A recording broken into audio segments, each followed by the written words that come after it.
You're welcome back to the morning show here on the Rice News. What exactly is happening in Osun State? Many people are asking, what is it with Osun governorship elections and controversy? The quick succession of civilian governors in the 3 decades since the creation of the state easily reminds one of a revolving door on steroids. And critically, quite a number of the governors had been produced from a conveyor belt of judicial pronouncements. And with this week's nullification of Senator Adeleke's victory in last year's governorship contest, the stage is set again for another journey through the tortuous route of Nigerian judiciary. Femi Falana, senior advocate of Nigeria, is a frontline lawyer and human rights activist. He joins us now to offer his thoughts on this week's tribunal ruling and, of course, other pressing issues on the front burner. Good morning, SAN, sir. Many thanks for joining us, Mr. Falana. Good morning. Good morning. My pleasure. Thank you so much. Let's dive straight into the Osun Tribunal judgment, where it looks like the beavers, on the one hand, is on trial, but according to analysts and watchers of what has happened, maybe the judiciary might also be on trial. What do we have specifically? We know the pronouncement of the law, but then is there, in the right sense of the word, a minority judgment on the one hand that says the governor ought to have remained in office, or a majority judgment? Did anyone out of the 3 of them abstain? Give us clarity as to what actually happened and what ordinary people who are now saying, what is actually going on about this judgment? What should be the position? Well, in the first place, it has become manifestly clear that the beavers is a game changer in our electoral system. And we have to draw some lessons from the Osun case. Secondly, the judiciary is not on trial because as far as the law is concerned, we are dealing with the majority judgment in a 3-member panel of judges.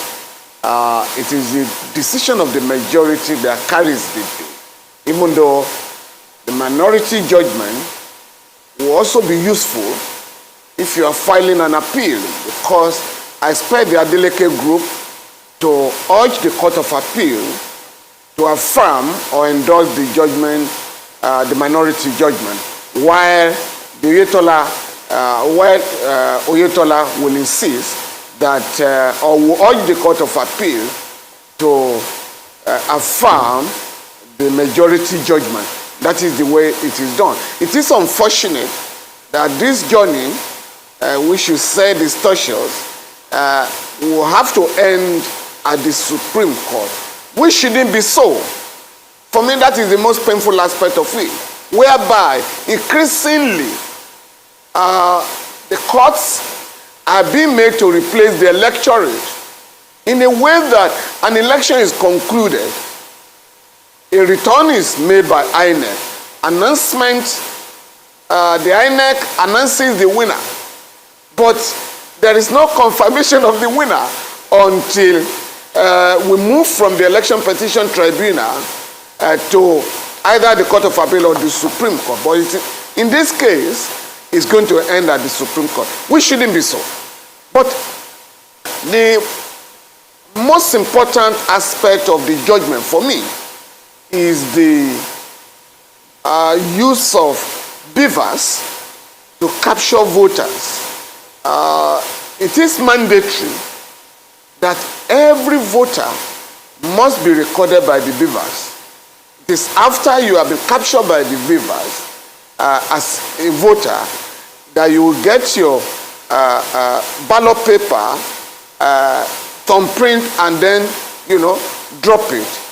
At the end of the whole exercise, the results that are manually recorded in the form EC 8A must tally with the Beavers report. In other words, if you are not captured in the Beavers and you are said to have voted, that will be said to be overvoting. And that could lead to an annulment of the election in that particular polling unit. So Nigerians are being made to realize that if you want to vote and you want your vote to count, you must ensure that you are captured by the Beavers.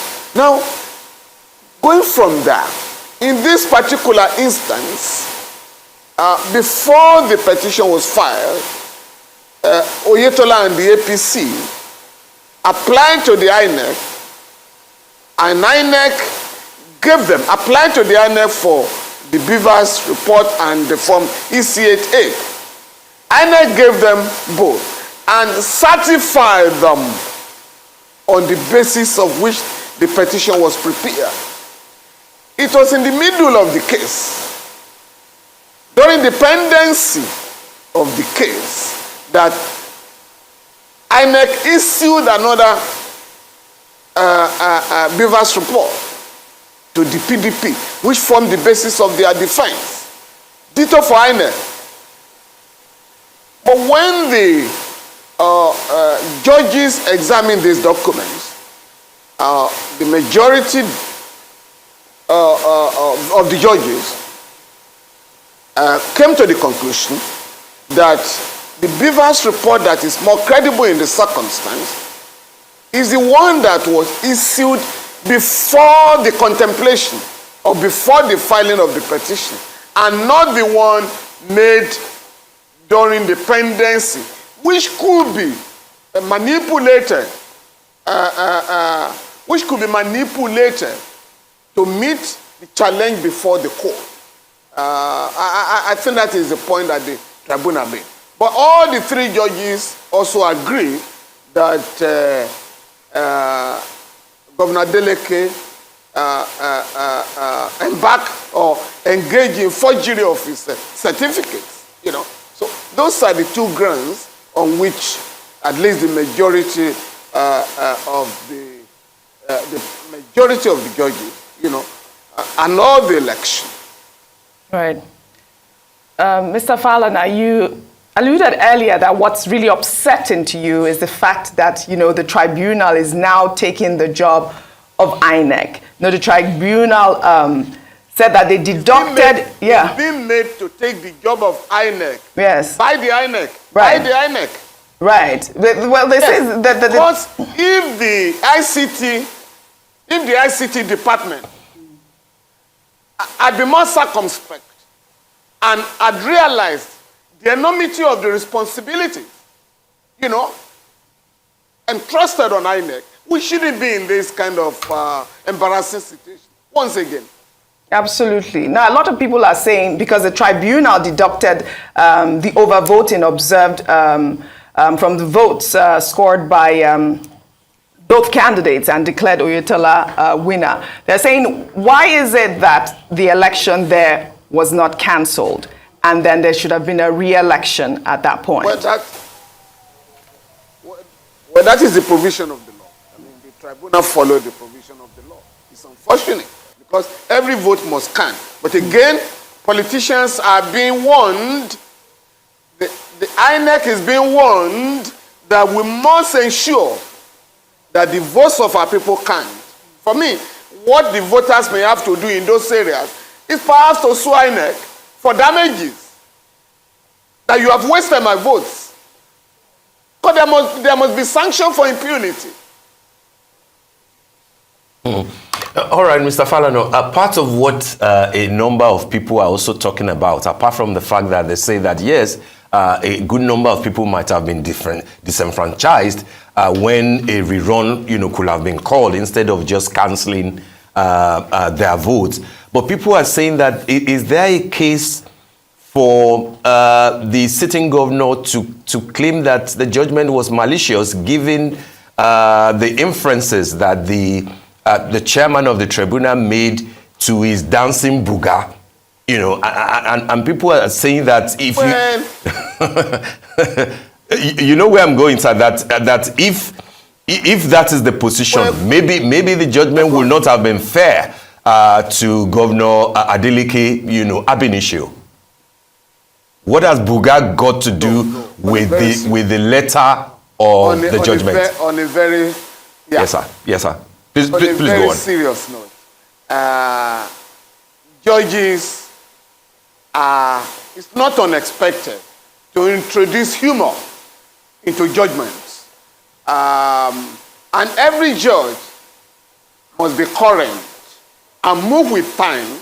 And so there is nothing out of the ordinary when you read the judgment. For instance, it's what lawyers will call an obiter dictum. Just by the way, it cannot form the basis of, it can't form a ground of appeal.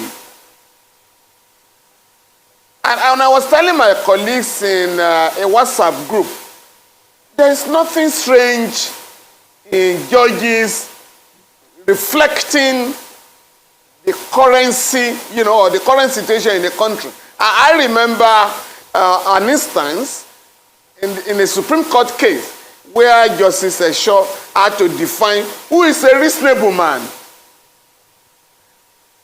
And for the elite, a reasonable man may be somebody cruising in his 504 car.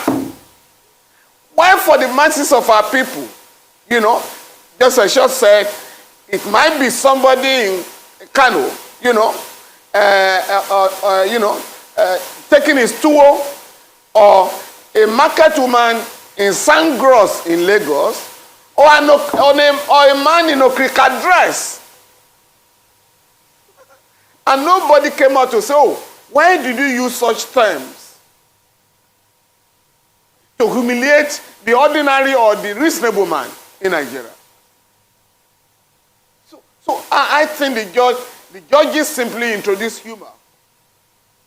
And it has nothing to do with the essence of the judgment. Hence, it cannot form a basis of a ground of appeal.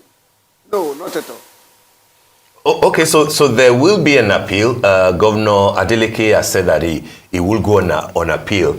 It's already indicated that it's going on appeal. As indicated. Okay, so explain to us clearly what that means in terms of status quo ante, prevailing. Does it mean that the governor will remain on the seat? Yes. Unlike the ASU, unlike the ASU case, where after ASU lost the case that they took to court, the general feeling was that ASU has lost to the federal government, and the lecturers ought to return to the classrooms. It won't matter what their grounds of appeal will be, but they ought to return to classroom. But in this case, Tribunal has INEC. It's not the same? Okay. Yeah, because the law is very clear on this point. And what the law is saying is that once an appeal is filed within 21 days by the sitting governor, that will constitute a stay of action. It's automatic. In other words, he shall remain in office for the next 4 months or thereabout if he has to proceed to the Supreme Court. Because in the Court of Appeal, there is provision for 60 days. The case will be pursued within 60 days. And if there is a further appeal to the Supreme Court, another 60 days. That's 120 days, or 4 months. All right. So do we have a case of it isn't good, because what some of us had insisted over the years is that election petitions be concluded before the inauguration of a government, I had asked governor. Right. But in a situation like this where the entire people of that state now are subjected to some suspense, they don't know how the Court of Appeal or the Supreme Court will eventually decide the case. It's not very good. It's not good enough. I had asked earlier, Mr. Falana, about the case of overvoting and the fact that the tribunal has declared Oyetola by deducting votes from both candidates. And you had said something about the law. I'd like for you to clarify that. And also, why should Adeleke be the only one to pay for the sins of the overvoting. Now, will the election not have been declared inconclusive? Well,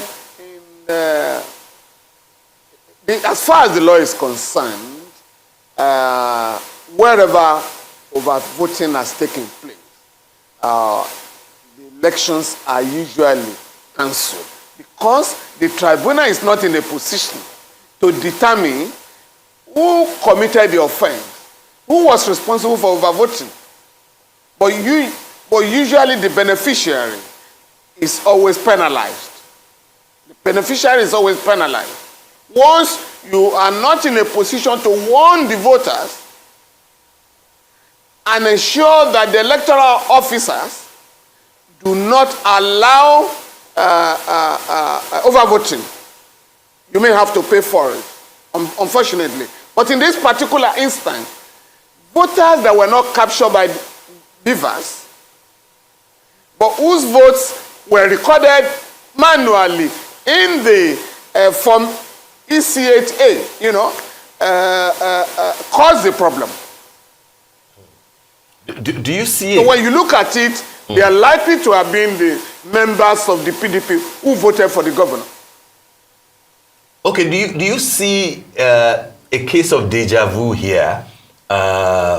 If we return to 4 years ago, former Governor Oyetola won the election and Adeleke challenged it, went to the tribunal. He won at the tribunal but lost at the appeal and the Supreme Court. Here we are 4 years after. Adeleke is governor. He's been challenged. Oyetola took him to the tribunal. He has won at the tribunal.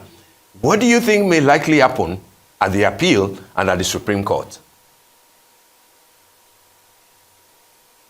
Well, looking at the judgment, I believe very strongly that it's going to be a daunting task to impeach the judgment.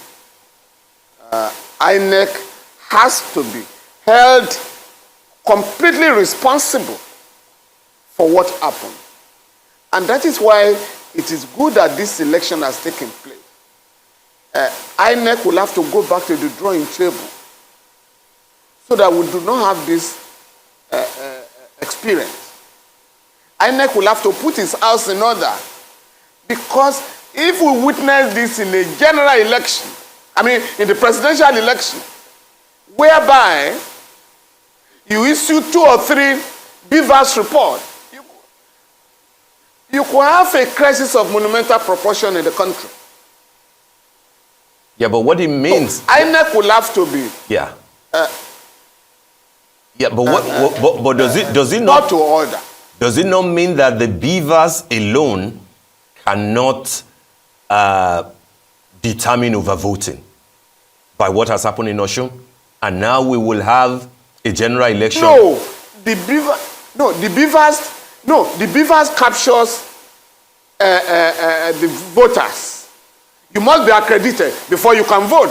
So if there is a difference between the accreditation and the voting, usually it's always been our experience to cancel, the result emanating from such a polling unit.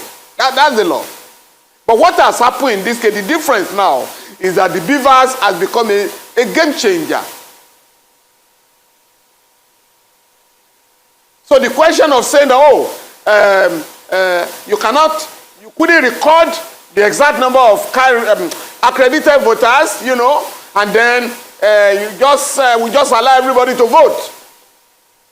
Such manipulation is no longer allowed. And that is why all those who are opposed to the use of beavers or technology will have to jettison their objection and allow us to move forward as a country. But this is the way to go.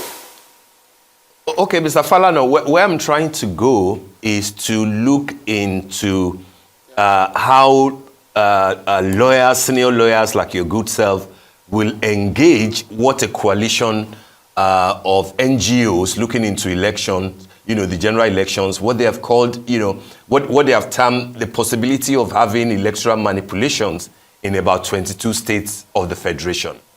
One area, as you know, is what happens when INEC cancels an election at a poll where violence happens. And people are saying that there is a tendency to orchestrate violence by a particular party in a stronghold of another party just to have elections cancelled there. Can that logic not be transferred to the issue of overvoting, where you can deliberately instigate that, make it happen in the stronghold of the opposition, and have the elections cancelled? Would that not constitute a form of manipulations, one way or the other? No. You are missing 2 points. I mean, overvoting and violence. You could have a peaceful election, almost concluded, and then you may just have a gang of thugs coming to disrupt the entire election. Now, if it is beyond, if voters are helpless in the circumstance, and the violence is overwhelming, that an election cannot take place, INEC is empowered to conduct a fresh election in that place.